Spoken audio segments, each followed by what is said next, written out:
Hello guys. सो आज का जो टॉपिक है दैट इज़ कार्डियक साइकिल। और cardiac cycle is a very important topic for university exam.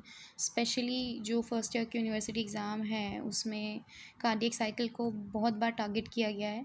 तो इट इज़ वेरी इंपॉर्टेंट कि आप ये जो चार्ट है ये एटलीस्ट याद कर लें, तो बहुत सारा आप लिख सकते हैं याद कर करके। ओके, सो पहले कार्डियक साइकिल का जो डेफिनेशन है that is electrical and mechanical events that occur from beginning of one heart beat to the beginning of the next.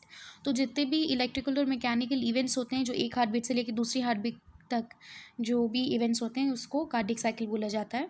जो कार्डियक साइकिल है उसके फेजेस हैं, तो वो क्या फेजेस हैं, कितने फेजेस हैं ये बताती हूँ मैं अभी आपको। धीरे जो चार्ट है वो है। तो पहले तो जो एक साइकिल होती है cardiac cycle that is for 0.8 seconds, right. जो हमारी जो हार्ट बीट है, जो हार्ट रेट है हमारी, that is 75 beats per minute. और अगर इससे हम ईच कार्डियक साइकिल का जो टाइम है वो फाइंड करते हैं तो 60/75 में 0.8 सेकेंड मिलता है एक cardiac cycle. So each cardiac cycle consists of simultaneously atrial and ventricular cycles which has the following phases। तो कार्डियक साइकिल में पहले तो एट्रियल साइकिल होती है, वेंट्रिकुलर साइकिल होती है। और ये atrial systole, ventricular systole, atrial diastole, ventricular diastole में डिवाइडेड है, राइट। सो हमारा जो कार्डियक साइकिल है that is 0.8 second. Atrial cycle और वेंट्रिकुलर साइकिल साइमल्टेनियसली हो रहा है, मतलब दोनों 0.8 सेकेंड के हैं। एट्रियल साइकिल का जो एट्रियल सिस्टोल वाला पार्ट है that is 0.1 second, atrial diastole that is 0.7 seconds. जो वेंट्रिकल साइकिल है दैट इज़ 0.3 सेकेंड्स और वेंट्रिकुलर डायस्टोल है दैट इज़ 0.5 सेकेंड्स। तो इस लेक्चर में हम सिर्फ एट्रियल साइकिल कवर करेंगे, नेक्स्ट लेक्चर में हमें वेंट्रिकल साइकिल कवर करना पड़ेगा क्योंकि ये बहुत बड़ा टॉपिक है, तो इसको दो पार्ट में डिवाइड कर दिया है मैंने।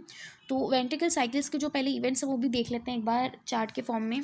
तो जो वेंट्रिकल साइकिल है उसमें जो वेंट्रिकुलर सिस्टोल है उसके दो इवेंट्स हैं। Number one is isovolumetric contraction that is for 0.05 seconds and ventricular ejection that is divided again into two parts, rapid ejection and slow ejection. Rapid ejection is for 0.1 second and slow ejection is for 0.15 seconds. जो ventricular diastole है हमारा that is divided into 5 parts, protodiastole, isovolumetric relaxation, rapid passive filling and reduced slow passive filling, और last rapid passive feeling.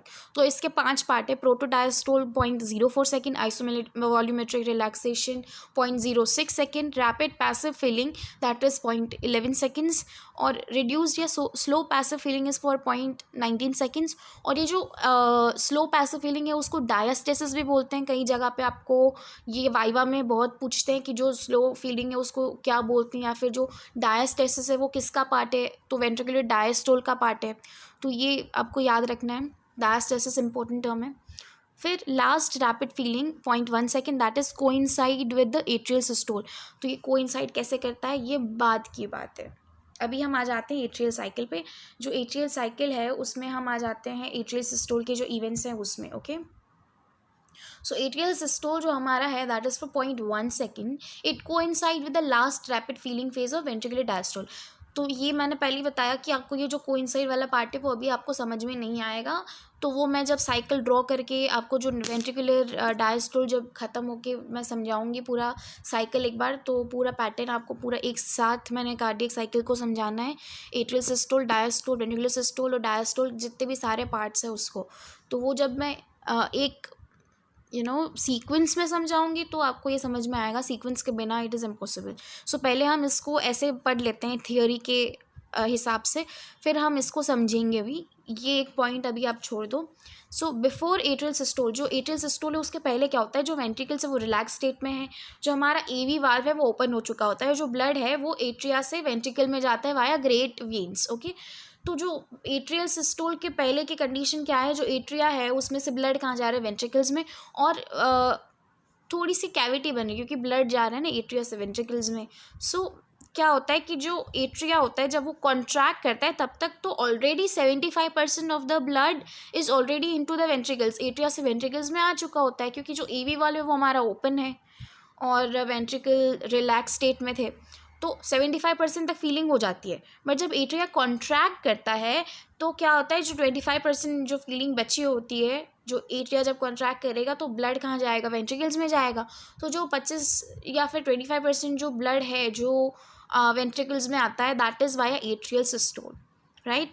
सो अगर हमारा atria काम करना बंद भी कर दे तो हमें इतनी जल्दी पता नहीं चलेगा, बिना कि हम एक्सरसाइज करें तो हमें पता चल सकता है। बस नॉर्मल फंक्शनिंग अगर हम कर रहे हैं, नॉर्मल हमारा हम टहल रहे हैं, बैठ रहे हैं, तो वैसे हमें पता नहीं चलेगा कि हमारे एट्रिया डिसफंक्शन हो चुके हैं।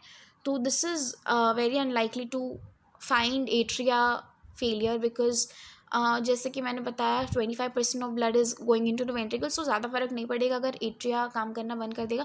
बट हाँ, अगर हम विगरस एक्सरसाइज कर रहे हैं तो ऑब्वियसली हार्ट जो हमारा है उसको फंक्शन करना है, तो we need atria to fill the ventricles. So ये एक क्लिनिकल फीचर आ गया है यहाँ पे।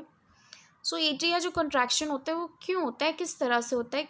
तो जब इंक्रीज़ हो जाता है प्रेशर, इंटर एट्रियल प्रेशर, तब एट्रिया कॉन्ट्रैक्ट कर जाता है। फिर वेंट्रिकुलर प्रेशर इंक्रीज़ होता है तब एट्रिया कॉन्ट्रैक्ट कर जाता है। या फिर नैरोइंग ऑफ ग्रेट वेसल्स, तब भी कॉन्ट्रैक्शन हो जाता है एट्रिया का। तो जो इंटर एट्रियल प्रेशर वो इंक्रीज़ होके 4 से 6 mmHg होना चाहिए राइट एट्रियम में, और 7 से 8 लेफ्ट एट्रियम में, तभी ये पॉसिबल है कि एट्रिया कॉन्ट्रैक्ट कर जाए। तो अभी हम देखेंगे atrial diastole, that is for 0.7 seconds. ये कोइंसाइड करता है ventricular systole and most of the ventricular diastole. तो ये भी अभी आपको समझ में नहीं आएगा। पर हाँ, एक चीज़ मैं बता दूं आपको, जो मैंने बताया कि एट्रिया और वेंट्रिकल साइमल्टेनियसली ये हो रहा है। ऐसा नहीं है कि एट्रियल सिस्टोल अलग हो रहा है, वेंट्रिकुलर सिस्टोल अलग हो रहा है। तो ये कैसे हो रहा है ये मैं आपको बाद में बताऊंगी। तो आपको ये अभी पता होना चाहिए कि एट्रिया है वो एट्रिया कॉन्ट्रैक्ट करता है तो वेंट्रिकल भी कॉन्ट्रैक्ट करता है, रिलैक्स करता है तो वेंट्रिकल भी रिलैक्स करता है।